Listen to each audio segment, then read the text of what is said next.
Mais um estudo bíblico. Hoje nós vamos começar o estudo do livro de Colossenses, tá? Antes de tudo, vamos orar ao Senhor. Senhor Deus Todo-Poderoso, Santo, Santo, Santo, louvado seja o nome do Senhor, Deus. Obrigado pelo teu amor, misericórdia, zelo e carinho para conosco. Ó Senhor, abençoe esse estudo de hoje, Pai. Só possa estar usando o homem apenas como canal, um instrumento de tuas mãos, que toda honra e glória pertence a Ti. Abra nossas mentes, abra nossos corações, ministra-nos através do Teu Santo Espírito, Pai. Possamos receber mais de Ti, não só hoje, mas todos os dias, e pormos em prática em nossas vidas para a honra e glória do nome do Senhor. Receba nossa oração em nome de Jesus. Amém. Então, queridos, o livro de Colossenses, nós vamos ler, só a gente tem que entender umas coisas. Isso aqui é mais uma carta que foi escrita da prisão por Paulo, tá? Ele estava preso quando escreveu essa carta. Paulo, ele nunca visitou a igreja de Colosso. Ele não visitou, ele não fundou essa igreja. Quem provavelmente fundou essa igreja foi o Epáfras, um irmão em Cristo, que ele que levou as boas novas a essa cidade. Essa igreja, então, provavelmente foi fundada pelo Epáfras. Essa carta aqui ela tem um intuito principal, que é combater falsos ensinos que estavam sendo colocados na igreja, tá? Estavam se infiltrando na igreja, estava começando a haver um sincretismo, né? Ou seja, estavam combinando filosofias e outras religiões, né? Religiões pagãs, com o evangelho. Estavam querendo misturar isso tudo com o evangelho, com as boas novas. No futuro, essa heresia toma outro nome que a gente conhece como gnosticismo, tá? Chegou a nossa era como gnosticismo, tá? Então vamos começar, vamos ler o primeiro versículo que nos fala assim: Paulo, apóstolo de Jesus Cristo, pela vontade de Deus, e o irmão Timóteo, aos santos e irmãos fiéis em Cristo que estão em Colossos, graça a vós e paz da parte de Deus, nosso Pai, e da do Senhor Jesus Cristo. Então, Paulo começa a carta, como dele, saudando os irmãos com a graça e a paz, né, para todos os santos e irmãos em Cristo. Ele também começa, como a maioria das cartas, ele começa apresentando as credenciais dele como discípulo, como apóstolo, né? Por que ele faz isso? Porque ele não é um dos 12 discípulos originais. Ele não é um dos 12 que andaram com Cristo. É claro, dos 12 ficaram 11, né? Porque o Judas se suicidou. Mas houve um sorteio onde foi escolhido Matias para o lugar do Judas. Aí ficaram 12. Esse sorteio, que os irmãos quiserem ver, está lá em Atos 1. Tá? Há um sorteio que eles tinham que ser 12 e escolheram, no meio de homens que andaram com Jesus o tempo todo, o sorteio caiu no Matias. Então, ou seja, eram 12 discípulos que vieram se tornar apóstolos. Discípulo quer dizer seguidor, né? Aprendiz. Apóstolo é mensageiro, né? Então, aqueles que eram discípulos se tornaram apóstolos. Eram 12 os apóstolos. Ele também se apresenta como apóstolo, mas o apostolado dele é um apostolado que foi da vontade de Deus. Ele é acreditado à vontade de Deus. Porque ele não buscou isso para ele mesmo, ele não recebeu treinamento humano para isso. O ministério dele tem como base o reconhecimento, né, que Deus escolheu para o ministério, para ser apóstolo. Tá bom? Vemos aqui também nessa parte aqui que ele menciona novamente o Timóteo, né? O Timóteo sempre estava com ele. Nessa ocasião que ele também estava, quando estava escrevendo essa carta. Vamos adiante, vamos para o 3.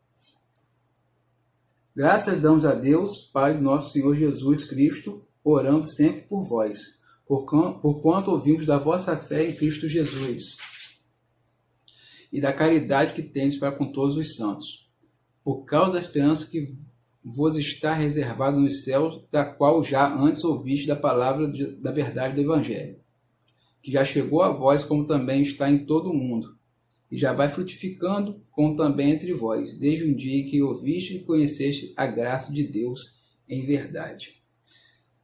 E Paulo continua então a carta aqui, orando, né, por gratidão, né? Ele estava grato com o ato deles. Ele fala, ele orava sempre pelos irmãos. Ele estava orando por gratidão e pelo amor que eles tinham. Então ele começa a orar pelos irmãos de Colosso. É interessante a gente perceber que ele não conhecia os irmãos colossenses. Ele está orando por aqueles irmãos que ele nem conhecia. Isso serve de um aprendizado para a gente. Porque nós não temos que orar só pelos irmãos que nós conhecemos, temos que orar por toda a igreja, por todos os irmãos de toda a parte, orar pela igreja mesmo, não só pela nossa congregação, mas orar por toda a igreja. O Paulo orava pelos irmãos que ele mesmo não conhecia. E Paulo aqui nessa oração está dando graças ao Pai pela fé e pelo amor que os colossenses têm. E mais, também ele está grato pela futura herança que eles iam receber em Cristo Jesus. Então vemos aqui 3 virtudes cristãs, né? 3 virtudes cruciais da vida cristã, nesse pedaço aqui, que é a fé, o amor e a esperança. Tá? A fé, ela descansa, reside onde? No passado. A fé reside no passado. A fé vem de quê? Nosso amor por Cristo. Jesus fala, bem-aventurados aqueles que não viram e creram. Nós não vimos, mas cremos. Então, a nossa fé reside no passado, reside no sacrifício que Jesus fez, na morte de Cristo e sua ressurreição, que foi no passado. E essa fé resulta em amor que atua no presente.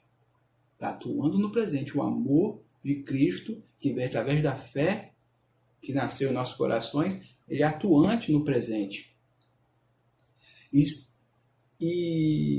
mira na esperança, a esperança que mira para o futuro. Ele caminha para a esperança que reside no futuro, quando Jesus Cristo voltar, onde vai ter o cumprimento das promessas, o cumprimento da nossa salvação. A esperança da volta de Jesus. Ou seja, fé, amor e esperança. Paulo também aqui enfatiza que o evangelho é para todos os homens e está sendo espalhado por todas as terras, todas as nações sem nenhuma limitação. Tá? Produzindo o quê? Frutos. Que frutos são? Frutos de salvação, crescimento espiritual e outros mais. E estava avançando, crescendo de nação a nação, avançando de cidade a cidade. Amém? Vamos adiante no 7, que nos diz assim: como aprendeste de Epáfras, nosso amado conservo, que para vós é um fiel ministro de Cristo, o qual nos declarou também a vossa caridade no Espírito. Então Paulo aqui está falando que foi por Epáfras que eles receberam e experimentaram as boas novas do Evangelho. Ele está aqui honrando Epáfras. Vocês ouçam, sigam o Epáfras. Epáfras é um ministro fiel, ele que levou as boas novas para vocês. E foi o próprio Epáfras que falou do amor no Espírito que tinha os colossenses. Esse amor no Espírito não é amor simplesmente humano, é muito maior, porque ele é produzido pelo Espírito Santo, que está habitando na vida deles, habita no corpo deles. Né? E esse amor que o Espírito Santo desperta é um amor especial em relação ao Senhor e em relação aos irmãos, em relação ao povo de Deus, à igreja. O 9 fala assim: por esta razão, nós também, desde um dia em que o ouvimos, não cessamos de orar por vós e de pedir que sejais cheios do conhecimento da sua vontade em toda sabedoria e inteligência espiritual, para que possais andar dignamente diante do Senhor, agradando-lhe em tudo, frutificando em toda boa obra e crescendo no conhecimento de Deus, corroborados em toda a fortaleza segundo a força da sua glória, em toda a paciência e longanimidade com gozo, dando graças ao Pai que nos fez idôneos para participar da herança dos santos na luz. Ele nos tirou da potestade das trevas e nos transportou para o reino do Filho do seu amor, em quem temos a redenção pelo seu sangue, a saber, a remissão dos pecados. Então, Paulo dizendo que orava continuamente por eles, para que se enchessem do conhecimento da vontade de Deus, para que pudessem vir a viver de uma forma digna do Senhor, uma forma que agrade a Deus. Então, a gente entende, todo aquele que aceita Jesus, todos nós aceitamos Jesus, nós queremos viver de uma forma que agrade o Senhor, nós queremos agradar a Deus, por todas as bênçãos, pela grande misericórdia, pelo grande amor que Ele tem por nós. Nós queremos agradar a Deus. Então Deus, Ele revela a sua vontade com esse objetivo, de que nós possamos viver de uma forma que o agrade. Ele revela a sua vontade para nós com esse intuito.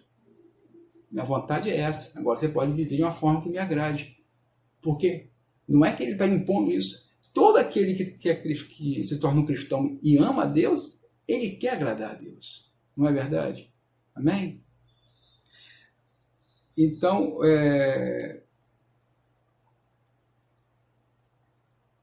ele também orava para que eles fossem fortificados no poder de Deus, para suportarem tudo com paciência, com longanimidade. Ele orava para que eles pudessem suportar toda a dificuldade com paciência, em paz. É engraçado de falar isso porque um milagre muito maior do que curar os enfermos hoje em dia, ou um ato muito mais impressionante, muito mais forte do que falar em línguas, por exemplo, é você ver um servo de Deus sofrer com paciência. Você vê um servo de Deus está grato ao Senhor passando pela prova. Isso é mais raro do que falar em língua, do que curar os doentes. Não é verdade? Eu compartilho desse entendimento.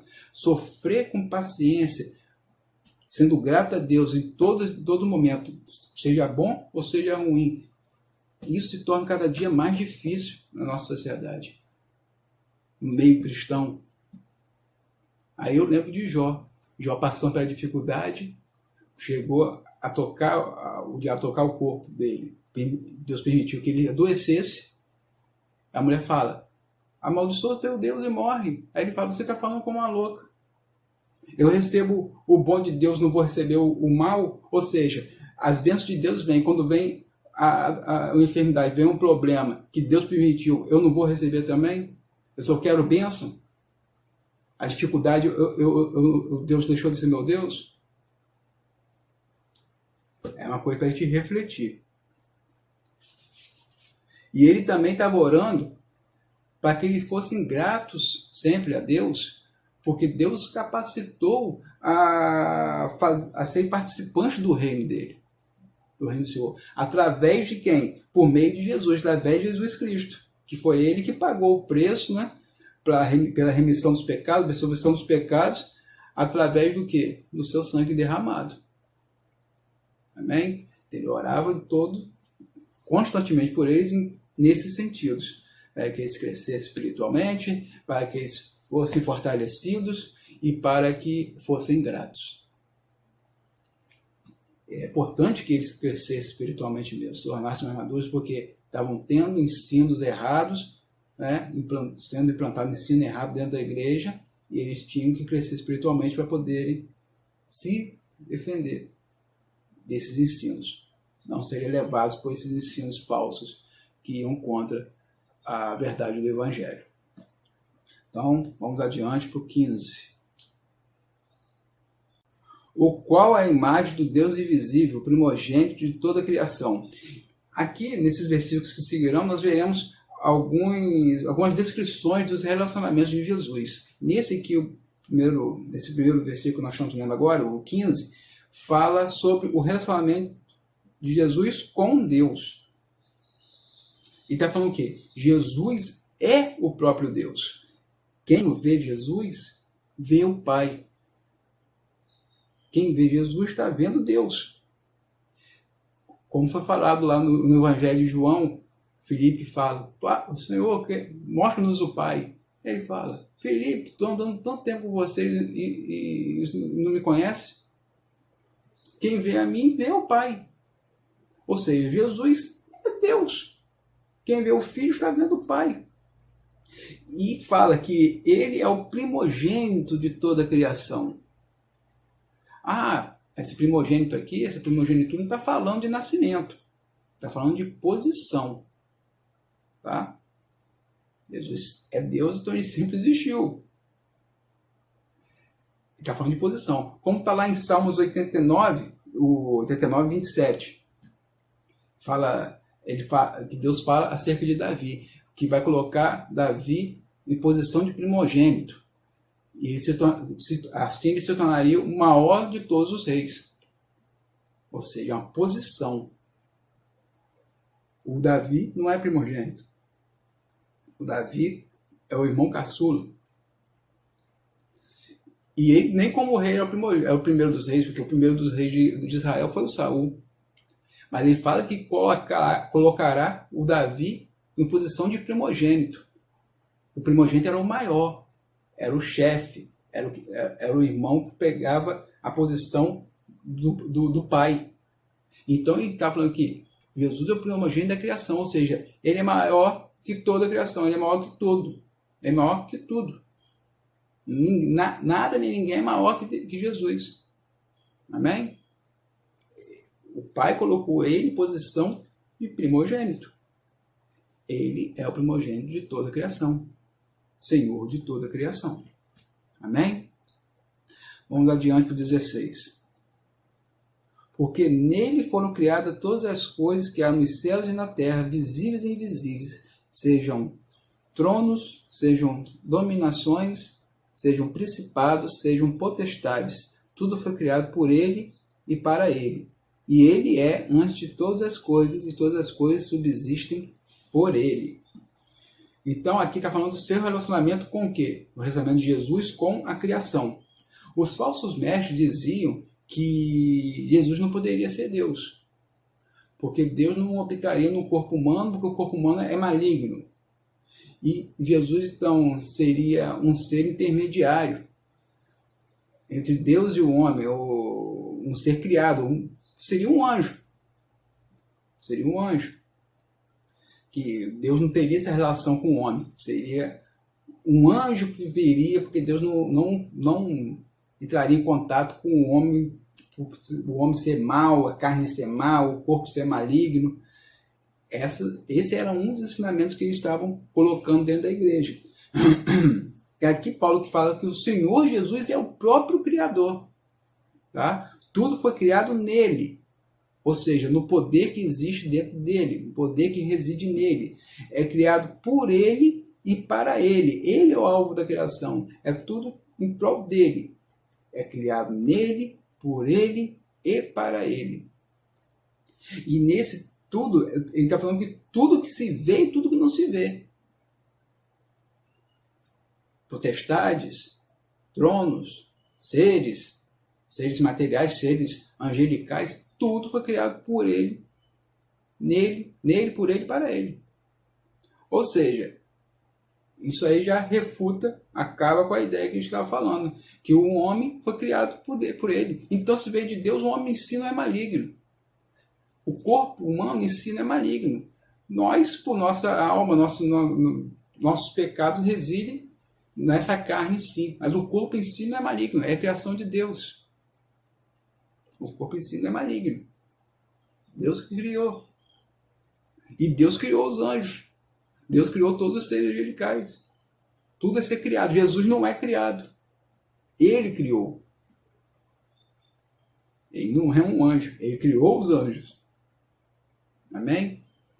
Então isso aqui já acaba com o argumento deles.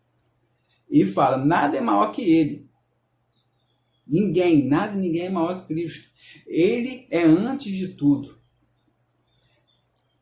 Ele não está limitado pelo tempo, é o que fala. E ele é antes de todas as coisas. Ele não era antes de todas as coisas. Ele é antes de todas as coisas. Ele não é limitado por tempo. E é ele quem sustenta todas as coisas. Ou seja, ele controla tudo. Tudo está sob o seu domínio. Amém?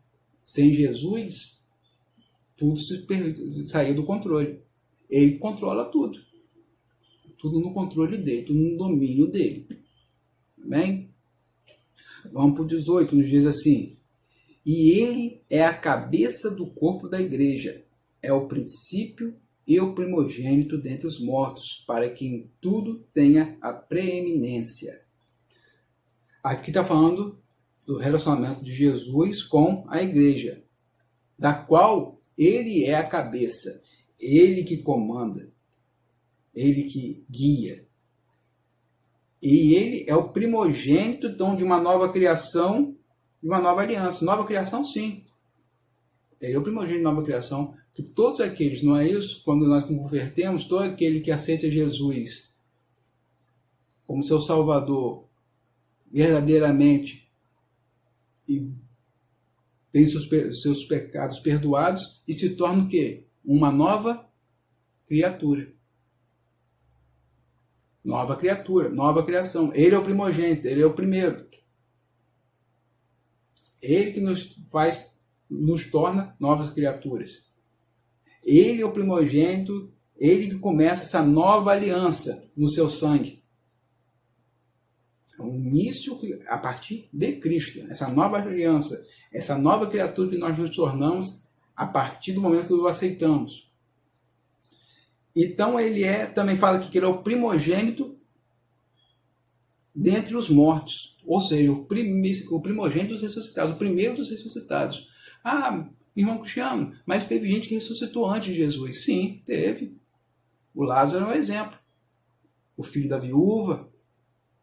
Se for ver mais atrás ainda, o filho da Sunamita, a mulher de Sunem, todos eles ressuscitaram. Só que ressuscitaram e morreram. Jesus é o primeiro dos ressuscitados que não vai mais ver a morte.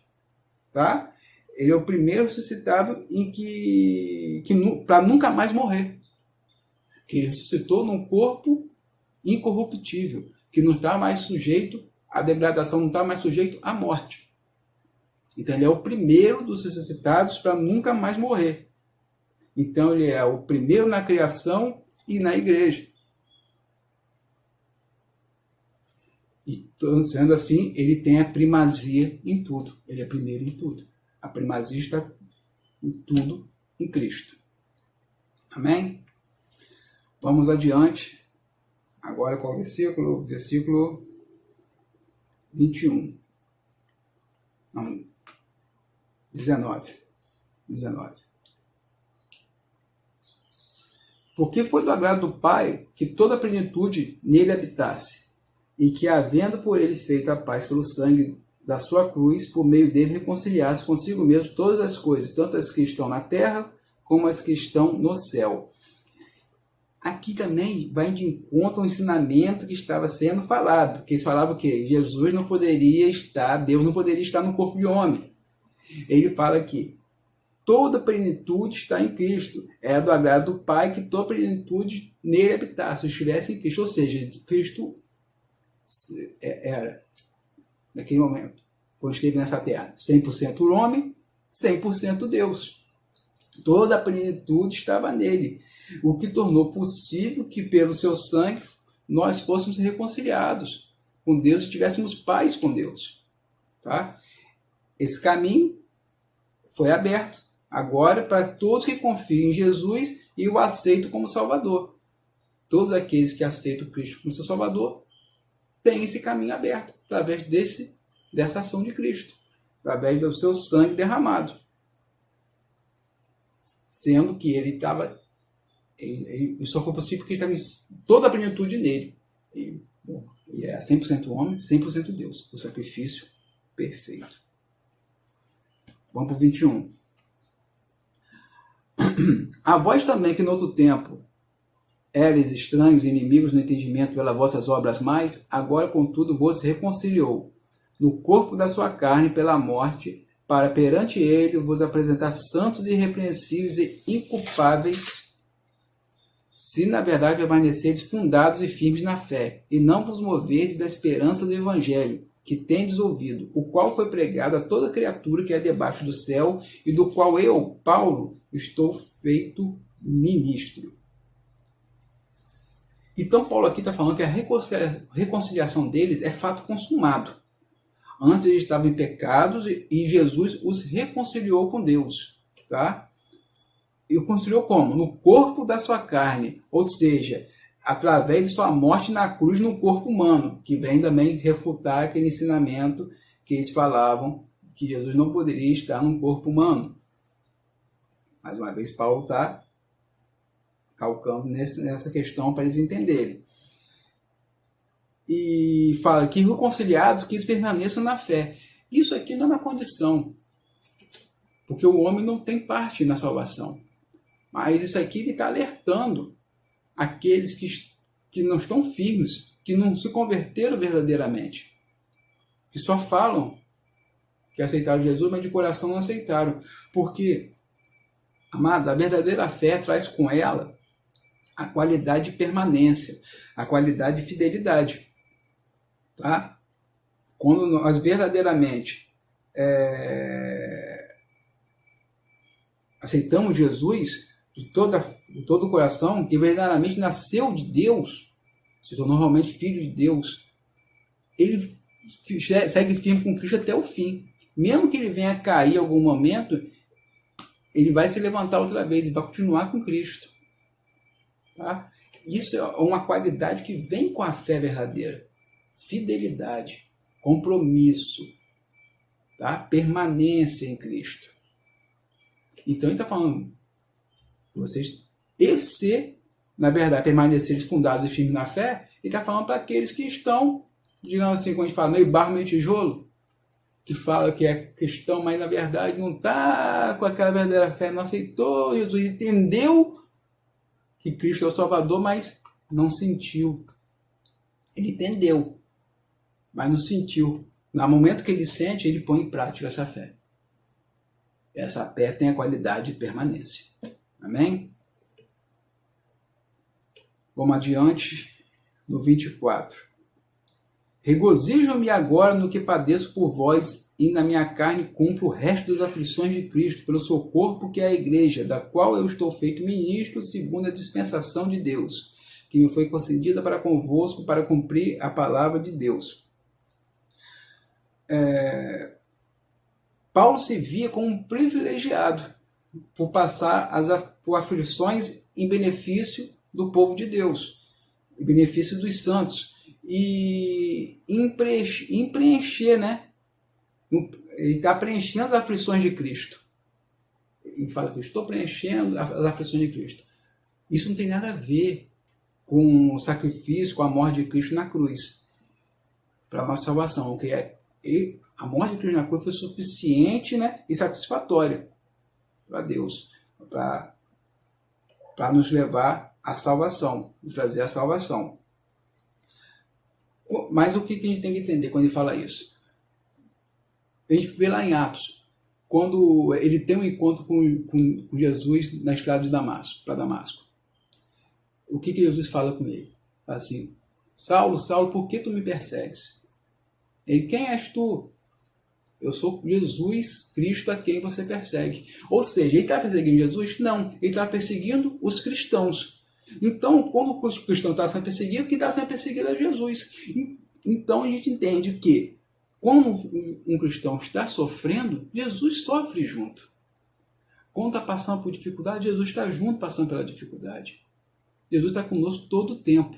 Então, ele estava aqui completando as aflições de Cristo, porque ele estava passando por aflições, Jesus estava passando por ele. Jesus está com ele. Estava com ele naquele momento e está conosco.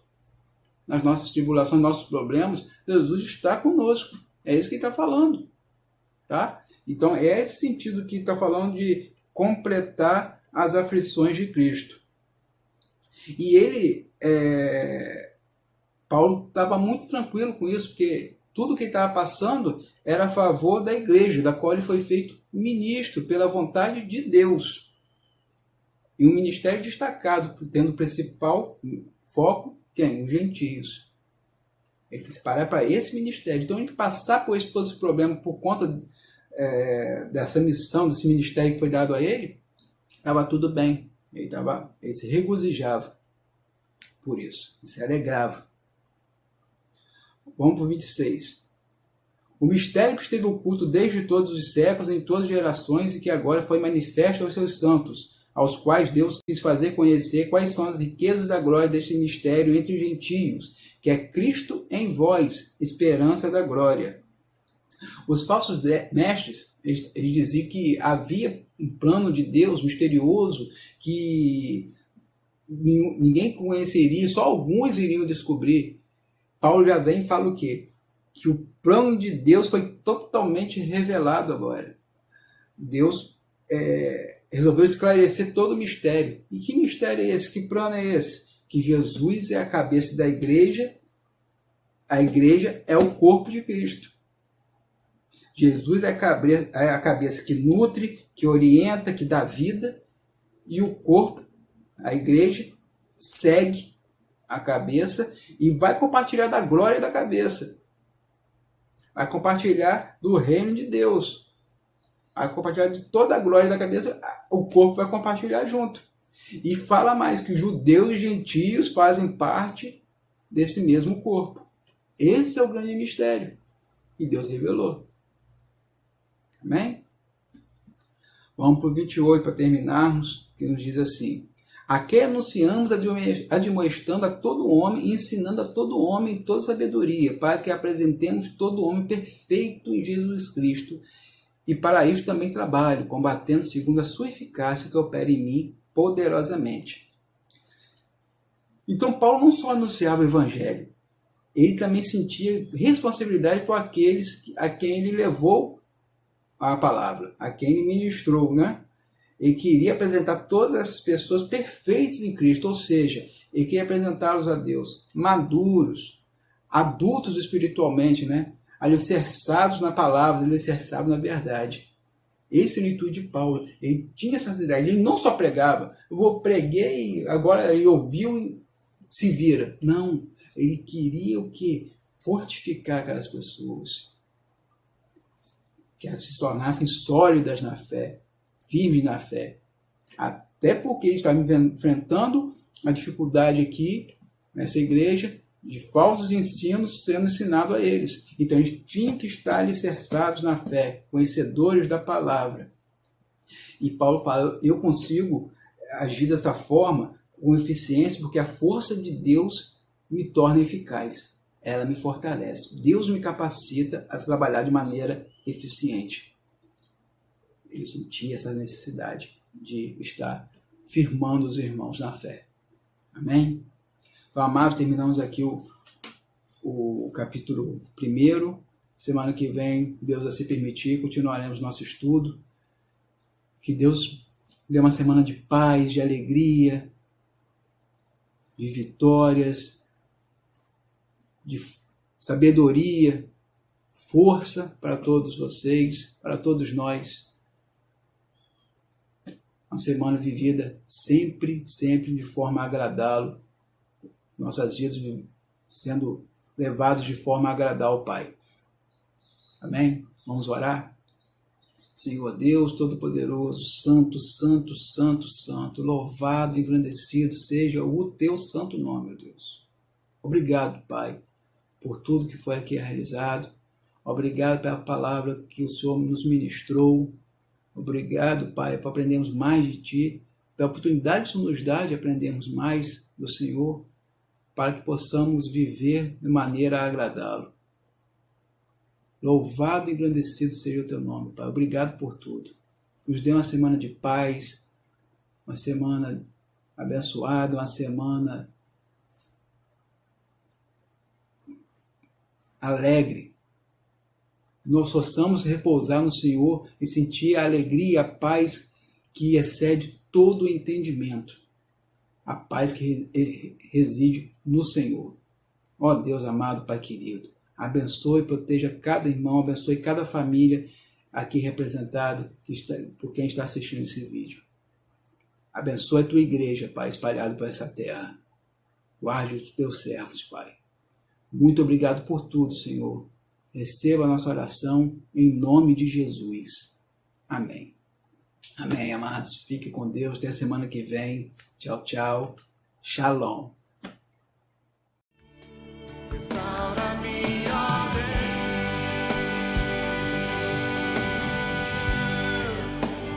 dá-me seu coração,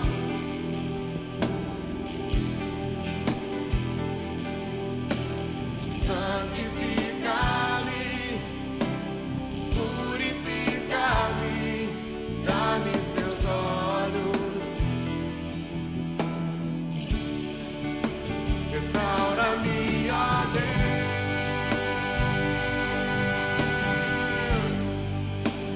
dá-me seu coração,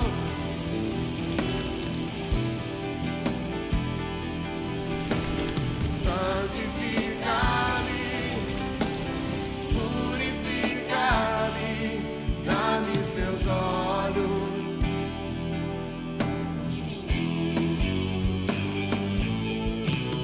leva-me aos lugares da sua comunhão, restaura o seu